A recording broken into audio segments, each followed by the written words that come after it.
मित्रों, 4 बार वो विधायक रहे, 4 बार, 2 बार सांसद रहे हैं। इतना लंबा राजनीतिक जीवन है, लेकिन पूरे राजनीतिक कार्यकाल में जब उनका जीवन संकट में पड़ा है, उन पर प्रतिनिधित्व का एक क्वेश्चन मार्क हुआ है, प्रश्नवाचक चिन्ह हुआ है, तो उनको केवल कौन मिला है? अपनी बेटी। 6 बार के प्रतिनिधित्व काल में एक भी कार्यकर्ता उन्होंने नहीं खड़ा किया जिसको मौके पर खड़ा कर सके। एक धर्मेंद्र राजभर कार्यकर्ता है सुभाष पाटिल, कल बता रहे थे कि सर ऐसा मत सोचिए, जब चुनाव था तो हमको उनके बालक घर से ले आते थे रोज, और रोज रात में घर छोड़ते थे। चुनाव जीतने के बाद एक फोन भी नहीं उन्होंने किया, एक फोन भी नहीं किया। कभी सपा में, कभी बसपा में, कभी कहीं, कभी कहीं, इधर का उधर करके हमेशा चुनाव जीतना एक ही कड़ा उनकी थी। आपने कालनेमी का नाम सुना है कि नहीं? कालनेमी का नाम सुना है? तो कालनेमी की दवा किसने की थी? हनुमान ने की थी। ये जनता हनुमान जी के रूप में है।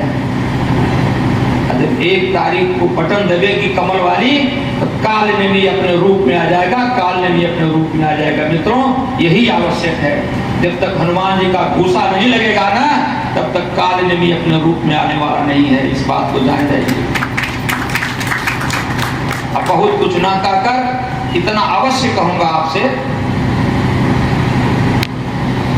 कि आदरणीय सांसद जी को अपनी जबान पर कंट्रोल करना चाहिए। अपने आतंकवादी भाई की तुलना वो आजाद चंद्रशेखर, शहीद भगत सिंह, सुखदेव, राजगुरु से कर रहे हैं। कहाँ उनका आतंकवादी भाई और कहाँ देश के वो शहीद। उनको बताइए कि बहुत अंतर है आपके भाई में, इन क्रांतिकारियों में, इत्मान मातृभूमि के सपूतों में। जब तक आप नहीं पूछेंगे, तब तक भगवान ने मुंह में चीरा लगा दिया है, बोलते रहेंगे, बोलते रहेंगे। आज के अवसर पर बस इतना ही कहूंगा कि 14 में चला जो विकास का रथ, मनोज सिन्हा जी ने चलाया, 19 में आकर जो रुक गया, अगर पार्लियामेंट में जाने का अवसर मिला मित्रों, तो उसको दूनी गति से चलाऊंगा, दूनी गति से चलाऊंगा। एक बात और कहता हूं, क्योंकि राजनीति के लिए मेरा चेहरा नया है।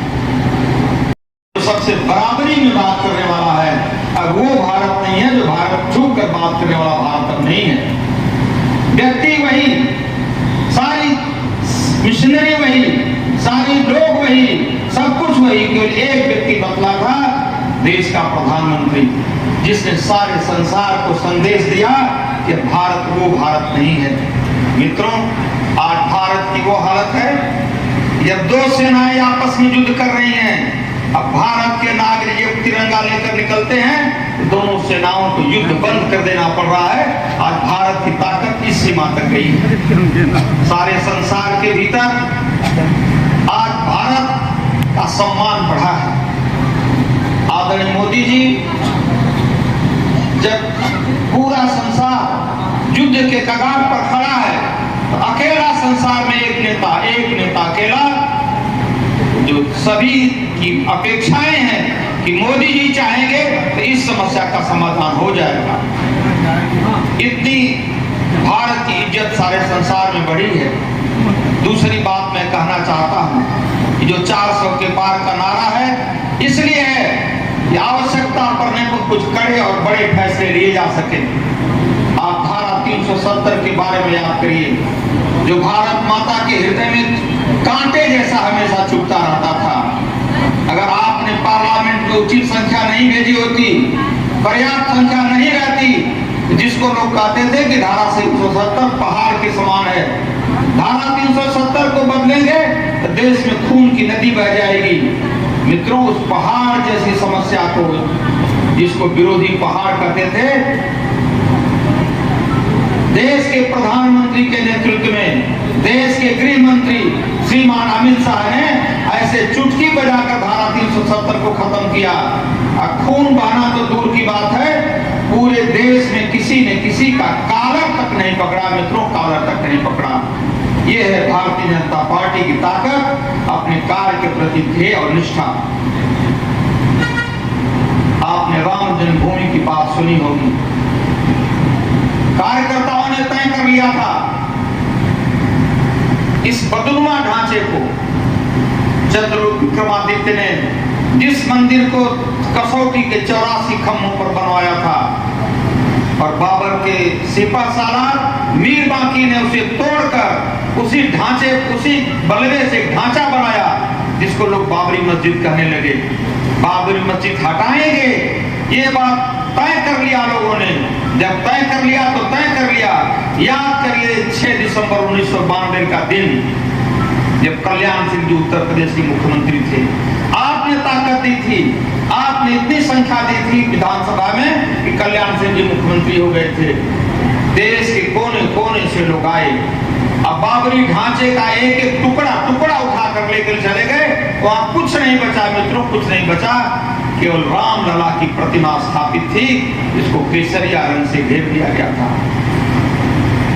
जो राम का नहीं वो किसी। इस सभा के आदरणीय अध्यक्ष हरदेव भारद्वाज जी, भारतीय जनता पार्टी के वरिष्ठ नेता श्रीमान विजय शंकर राय जी, ज्ञानेंद्र गुप्ता जी ग्राम प्रधान, अखिल आनंद जी अधिवक्ता, राजेश सिंह पूर्व ग्राम प्रधान, झारखंडे यादव जी, प्रमोद सिंह जी ग्राम प्रधान, दुर्गेश सिंह जी, बबुआ सिंह जी, मनीष वर्मा जी, श्रीमती गोदावरी राजभर जी, मंडल अध्यक्ष मोनू तिवारी जी, शक्ति केंद्र प्रभारी राजेश सिंह जी, बूथ अध्यक्ष रिपुंजय गुप्ता जी, धनंजय सिंह जी, राकेश सिंह जी, मुन्ना जी, लालजी सिंह जी, अनिल सिंह जी, विनोद गुप्ता जी, विनीत तिवारी जी, भगत सिंह जी, के प्राण स्वरूप नागरिक बंधुओं, माताओं एवं बहनों एवं मंच पर विराजमान भारतीय जनता पार्टी के, भाजपा के अन्य नेतागण, मेरे साथियों,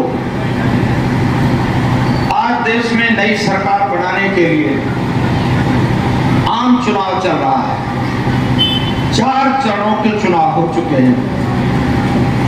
अब तक भारतीय जनता पार्टी को 3 सीटें निर्विरोध मिल चुकी हैं। भारतीय जनता पार्टी ने अपना खाता खोल लिया है मित्रों, खाता खोल लिया। अब ये बात तय हो गई है कि देश में तीसरी बार आदरणीय नरेंद्र मोदी जी देश के में तीसरी बार प्रधानमंत्री बनने जा रहे हैं।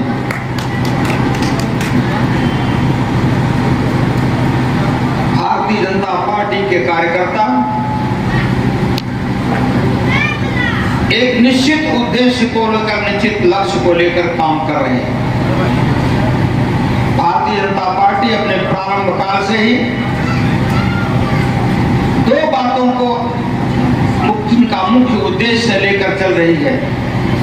एक तो भारत माता को विश्व के सर्वोच्च सिंहासन पर बैठाना, भारत माता की जय जयकार सारे संसार में हो, और दूसरा भारत माता के माथे पर लगे कलंक के जो धब्बे हैं उनको हटाना, मिटाना, और तीसरा जब तक अंतिम पायदान पर रहने वाले व्यक्ति का विकास नहीं होगा तब तक देश का विकास नहीं होगा।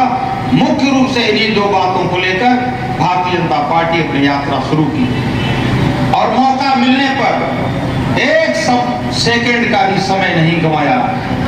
अब की बार नारा लगा है, अब की बार 400 के, क्या नारा है? 400 के पार।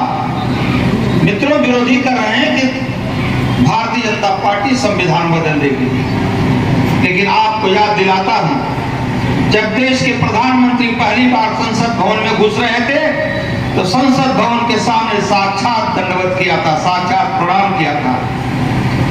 ऐसा व्यक्ति जो संसद का इतना आदर करे, वो डॉक्टर अंबेडकर जी द्वारा बनाए गए संविधान का अनावश्यक परिवर्तन करने की बात कैसे सोच सकता है? ये आप इस पर विचार करें।